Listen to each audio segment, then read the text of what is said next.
Muy buenos días, nos encontramos aquí en la clase número 19 de Ciencias Naturales con los estudiantes de cuarto de básica. Vamos a empezar, no sin antes hacerles mención que el icono nos permite conocer cuándo debemos pasar el contenido a nuestro portafolio. El tema que nos toca ver el día de hoy es el número 4 de la unidad 4. Se titula La materia y sus propiedades. Antes de empezar, pues obviamente debemos conocer definiciones básicas. Entre ellas es la definición de materia. ¿Qué es materia? Pues nosotros podemos llamar materia a todo aquello que tenga una cantidad determinada de energía y masa y ocupa también un lugar dentro del espacio o dentro del universo. Esta energía o esta masa que posee también está sujeta a interacciones con otros elementos y también diversos cambios durante un periodo de tiempo, los cuales pueden ser medidos. La materia es todo lo que forma los objetos que vemos nosotros en nuestro alrededor, tanto vivo como no vivo. Por ejemplo, el aire, aunque no lo podamos ver, es materia. El agua que bebemos también es materia. Nosotros mismos somos materia, los animales, las plantas. Obviamente, no es lo mismo, por ejemplo, la materia que forma un ser vivo que la materia que forma a un ser inerte. Eso lo vamos a ver ya mismo después de varios conceptos. Primero hablemos de las propiedades de la materia. La materia como tal tiene diversas propiedades. Podemos destacar dos tipos, propiedades físicas y propiedades químicas. Las propiedades físicas de la materia son aquellas características que es posible observarlas y medirlas sin necesidad de que cambie su estado. O en pocas palabras, la materia puede llegar a cambiar su estado también, pero no ocurre cambios en su composición. Tenemos también las propiedades químicas, que son aquellas características que tiene la materia una vez que ha pasado por diversas reacciones químicas, las cuales modifican su composición original. Son cambios irreversibles. ¿Qué propiedades físicas de la materia hay? Pues podemos nombrar varias, eh, como la masa, el volumen, la inercia, la elasticidad y las propiedades organoeléctricas. En el caso de la masa, pues la masa se refiere a la cantidad de materia que posee un cuerpo. Esta cantidad de materia se mide en kilogramos.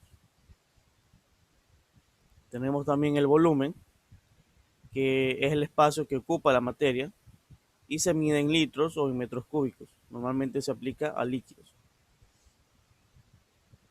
Tenemos también la inercia, que es la capacidad de la materia para poder mantenerse ya sea en un estado de reposo o encontrarse en estado de movimiento. La elasticidad es la propiedad de la materia que le permite volver a su estado original luego de haberse sometido a compresiones o estiraciones, ¿verdad? Y finalmente las propiedades organoeléctricas son aquellas características de la materia que son percibibles por los sentidos, el gusto, el tacto, el oído, la vista y el olfato. Dentro de las propiedades químicas de la materia podemos mencionar algunas como la reactividad, la estabilidad química, el calor de combustión, el factor pH o la radiactividad. La reactividad es una propiedad que me dice o me indica que la materia es posible combinarse con otras o en caso de que no lo sea, pues que no es posible. Con unas sí se puede mezclar y con otras no. En el caso de la estabilidad química es la capacidad de la materia para reaccionar ya sea al contacto con el agua o solamente con el oxígeno. El calor de combustión es la energía que libera la materia luego de entrar en un proceso completo de combustión.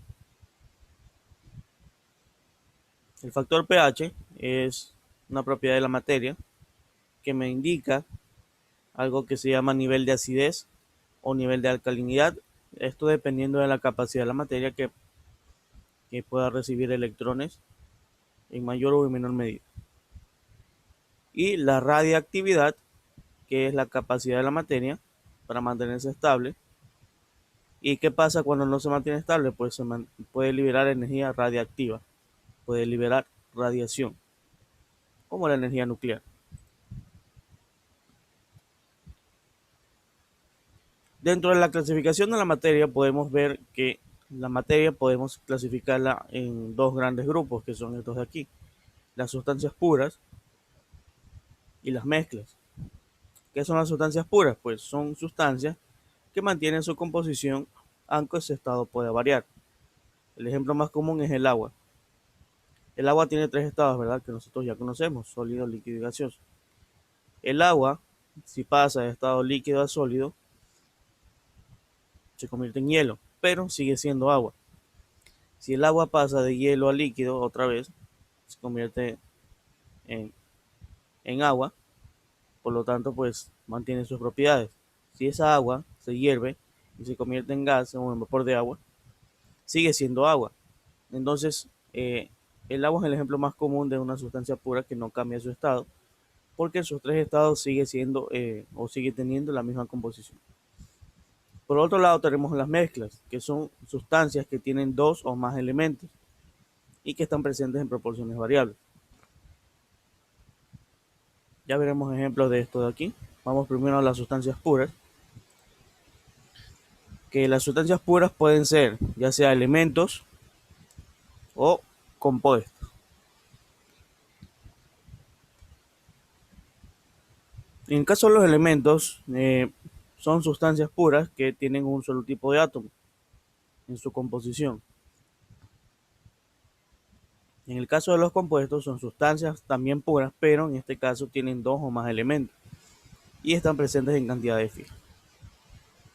Un elemento puede ser, por ejemplo, el oxígeno, el nitrógeno, el hidrógeno. Es un solo tipo de elemento. Y un compuesto puede ser el agua, porque es una mezcla de hidrógeno y de oxígeno.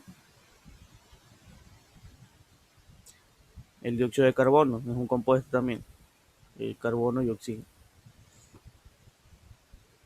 En el caso de las mezclas, se dividen en mezclas homogéneas y mezclas heterogéneas. ¿Cuáles son las mezclas homogéneas? Pues son mezclas donde los componentes que la integran pueden distinguirse fácilmente. Perdón, no se pueden distinguir fácilmente. También a estas mezclas se las llama disoluciones.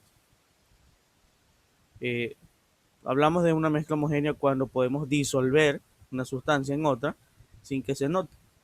Como por ejemplo, mezclar azúcar con agua. El azúcar por sí sola pues se puede ver, ¿verdad? Y el agua por sí sola también. ¿Qué pasa cuando mezclo agua con o pongo azúcar en el agua? Al momento de revolver, pues las partículas del azúcar se desintegran y se unen con el agua, por lo tanto no las puedes ver. El agua cambia ligeramente tal vez su color, dependiendo del azúcar que uses, pero no puedes distinguir sus componentes a simple vista. Lo mismo el agua con sal o otro tipo de mezclas que en donde no puedes distinguir sus componentes. En el caso de las mezclas heterogéneas, son aquellas donde sus componentes pueden ser observados o pueden distinguirse con facilidad, como por ejemplo el agua y el aceite. ¿Qué pasa si mezclas agua y aceite? Pues al tener una densidad diferente, el aceite queda suspendido sobre el agua. Otra mezcla heterogénea, por ejemplo, es roca y arena. Puedes ver fácilmente las rocas, puedes ver la arena también. No se unen.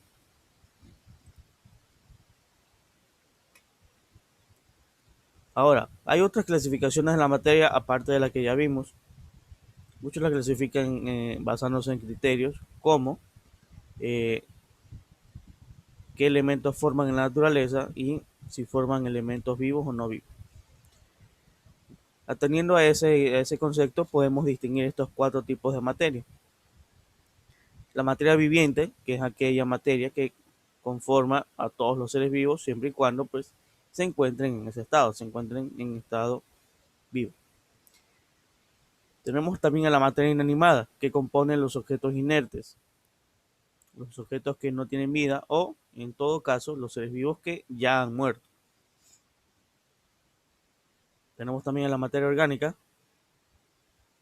cuya característica principal es estar formada por elementos carbono e hidrógeno y que se vincula también con procesos vitales. En pocas palabras, la materia orgánica es aquella que participa en la formación o en la composición de los diferentes seres vivos de nuestro planeta. Y la materia inorgánica es aquella que se halla libre en la naturaleza. No siempre se vincula con la vida, puede estar presente, puede que no, pero no es un componente fundamental para los seres vivos, pues, ¿no? Normalmente se relaciona con las reacciones químicas que suceden de forma espontánea. Puede estar presente también en la naturaleza o puede ser obtenida por diversos métodos.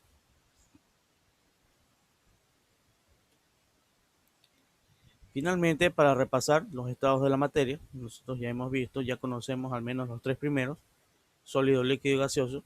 Aquí tenemos uno más, que es el estado plasmático. Vamos a ver a qué se refiere cada uno de estos estados. En el caso del estado sólido, pues son cuerpos que ya poseen una forma definida y se califican o se entienden que son cuerpos duros y resistentes. Todo cuerpo que pueda mantener su forma por sí mismo es un cuerpo sólido. Esto, eh, un, un teclado, por ejemplo, que estamos en la computadora, un monitor. El estado líquido de la materia es aquel donde la materia fluye y no tiene una forma fija, por lo que toma la forma del recipiente que la contenga. Como por ejemplo el agua. Si pones agua en un vaso, pues tomará la forma del vaso. Si pones agua en una jarra, tomará la forma de la jarra. Y si lo congelas, por ejemplo, ahí, el estado sólido, pues va a tomar la forma de este recipiente. El estado gaseoso es un estado que está compuesto por moléculas que no se encuentran unidas, se encuentran muy dispersas, tienen poca fuerza de atracción entre sí. El agua también tiene este estado, no es la única, no es el único elemento, hay otros elementos que también tienen un estado gaseoso. Y finalmente el estado plasmático, que es un estado muy parecido al gas, pero tienen otros elementos llamados aniones y cationes, que son iones con cargas positivas y negativas. Ciertos elementos presentan este estado de plasma, dependiendo de sus propiedades. Aquí tienen un pequeño video complementario acerca de lo que hemos visto. Vamos a verlo y luego de ello vamos al taller. Bien, ahí está el video explicativo sobre la materia y sus diferentes estados también. Tenemos aquí nuestro taller número 27, que consiste en 8 preguntas y las respuestas a estas preguntas se encuentran dentro de la clase, así que vamos a resolverlas ahora en nuestra pizarra. Muy bien, aquí está finalizado el taller número 27 con la clase de hoy. Recuerden que estas preguntas han sido respondidas utilizando la información presente en la clase.